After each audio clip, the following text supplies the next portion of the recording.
Cyril Ferraud, bonjour. Bonjour Olivia. Bienvenue au Buzz Média Orange Le Figaro. Alors, vous êtes animateur. On vous a souvent présenté comme le nouveau visage de France 3, mais plus innovant que ça en fait, puisque ça fait 2 ans maintenant que vous présentez le jeu quotidien Slam. Ouais. Et aussi depuis juillet, un tout nouveau jeu, personne n'y avait pensé, tous les samedis. Alors justement, France Télévisions a connu un été un peu catastrophique avec ces nouveaux programmes. Personne n'y avait pensé, il y a eu un démarrage un peu compliqué. Où on en est aujourd'hui ? Personne n'y avait pensé, en fait, a eu un démarrage compliqué parce qu'on était face au Tour de France et la première émission a fait 4%, donc là tout le monde nous est tombé dessus en disant allez, encore un programme qui marche pas, sauf qu'on avait 57% d'audience en face sur le Tour de France. Donc dès que le Tour de France est terminé, personne n'y avait pensé, est monté en flèche et aujourd'hui on est entre 10 et 11%, ce qui est plus que la moyenne de la case, donc c'est-à-dire que le pari est déjà, je vais pas dire gagné parce que... Vous aviez des objectifs ? L'objectif, c'était de faire plus que l'audience de cette case-là. On était Slam était du lundi au samedi. Il se trouve que on marchait très bien du lundi au vendredi et que le samedi, on était un petit peu plus faible parce que plus de gens devant la télé, plus de gens devant la TNT, etc. Donc, on s'est dit, enfin France 3 s'est dit, pourquoi pas lancer un nouveau jeu avec un concept qui ne tourne pas cette fois autour de lettres ou de mots, lancer un nouveau concept un peu plus dynamique et en tout cas avec un décor un peu plus quali, on va dire. Et la mayonnaise prend puisque, je vous dis, on est entre 10 et 11, donc on est déjà au-dessus des objectifs. Maintenant, il faut non seulement s'y maintenir, et puis ça serait bien de monter jusqu'à 12, ça serait bien. Alors Slam, vous disiez, était un grand succès la semaine, puisque l'audience a plus que doublé sur cette case qui était un peu sinistrée. L'idée, c'est quoi ? C'est d'en faire une marque de fabrique comme Question pour un champion ou des chiffres et des lettres ? Exactement, et en plus, je crois qu'on est en train de le devenir. Slam, c'était pas gagné, on a démarré, on était à 5%, on reprenait vraiment une case, comme vous dites, qui était moribonde. Et aujourd'hui, on a doublé, voire même triplé selon les jours la case. On a fait un été absolument génial. On est sur le mois d'août, on est à 13% d'audience avec Slam. Donc encore une fois, quand on sait qu'on est parti de 5%, c'est quand même génial. Et puis surtout, Slam, voilà, c'est un jeu français. C'était pas gagné de mettre un jeu quotidien français à l'antenne avec un animateur de 25 ans sur France 3. Personne n'y croyait au début, hein. Personne, absolument personne.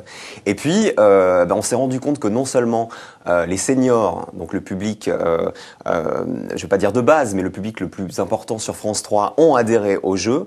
Et en plus, on a fait venir avec Slam une nouvelle catégorie de public qui ne venait pas sur la chaîne. Voilà, notamment les ménagères de moins de 50 ans.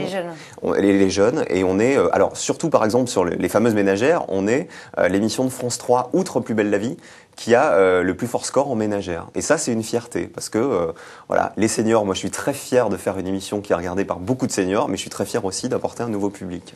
Alors justement, les animateurs phares de la chaîne sont là depuis des dizaines d'années. Est-ce que vous n'avez pas peur un peu de vous enfermer dans une case ? Non, parce que les jeux, c'était mon rêve de gamin, en fait. Je crois que je suis pas du tout une erreur de casting sur France 3. C'est une chaîne qui me fait confiance, qui m'offre une présence à l'antenne du lundi au samedi, quotidienne, ce qui est quand même énorme.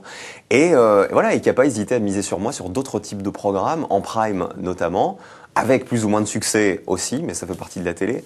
Donc non, je crois vraiment que je suis sur la bonne chaîne, quoi, aujourd'hui. Et vous pourriez être tenté par d'autres genres de programmes ? La variété, la télé-réalité La télé-réalité, j'en suis friand comme téléspectateur. On n'en a pas sur France 3, je ne sais pas si on en aura un jour ou l'autre. Il y en a déjà sur France 2. Il y en a sur France 2 qui est très bien faite, d'ailleurs. Moi, j'aime beaucoup cette émission, Une semaine sans les femmes. De Véronique Mounier. De Véronique Mounier, ouais. Une semaine sans électricité, je crois que c'est la prochaine qu'ils vont faire. Je trouve que c'est une très bonne idée aussi. Pourquoi pas, un jour, effectivement. Mais le jeu, c'était mon rêve de gamin. Voilà. Donc aujourd'hui, qu'on me propose 2 jeux en plus.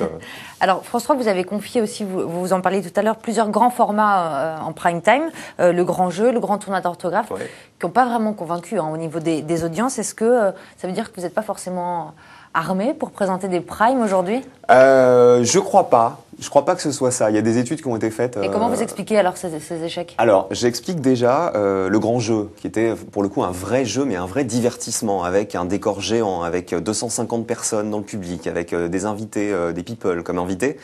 Le grand jeu, on a été programmé le lundi soir, en face de L'amour est dans le pré sur M6 et en face de Joséphine Ange Gardien ou de Camping Paradis sur TF1. Donc, on avait déjà quasiment 12 millions de personnes qui étaient entre la 1 et la 6. Donc voilà, avec mes petits bras, c'était un peu compliqué de faire aussi bien. Après, si on devait faire une autocritique, moi j'assume à 200% cette émission parce que voilà, on m'a pas dit tiens allez, on te catapulte en prime time, débrouille-toi, voilà tes fiches, débrouille-toi. Non, moi j'étais vraiment impliqué dans la production de l'émission, dans le concept. Donc c'est pour ça que c'était aussi difficile quand ça n'a pas marché.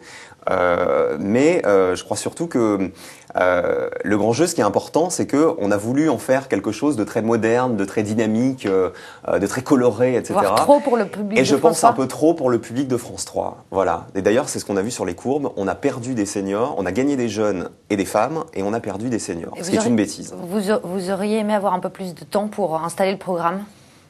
Bah oui, parce que moi j'aimais cette émission. Voilà, je pense que vraiment on n'a pas à en rougir. Je pense que c'était un beau programme qui était bien fait. Maintenant, le lundi soir, je pense que c'est pas une case pour jouer. C'est pas la meilleure case. Voilà, non. Alors, vous le disiez tout à l'heure, vous avez participé justement à la création du concept. Ouais. La plupart des animateurs aujourd'hui sont aussi producteurs. Est-ce que la production, ça vous tente ? Non, j'ai peur de devenir fou en fait, de devenir en étant animateur et producteur. Non, des idées, voilà, j'aime bien en donner sur Slam, sur Personne n'y avait pensé, donner mon avis, ça me plaît bien. Si demain on me confie d'autres émissions, d'autres primes, je serais content voilà, de glisser des idées et vraiment d'être actif dans la production de l'émission. Maintenant, monter ma société pour produire des programmes. J'ai 26 ans, je pense que... voilà, il est un peu tôt. Ouais, il est un peu tôt. Ouais. Puis après, qu'est-ce que je vais faire à 30 ans ? Je m'ennuie. Cyril Ferraud, merci. Merci Olivia. Et à demain pour un nouvel invité.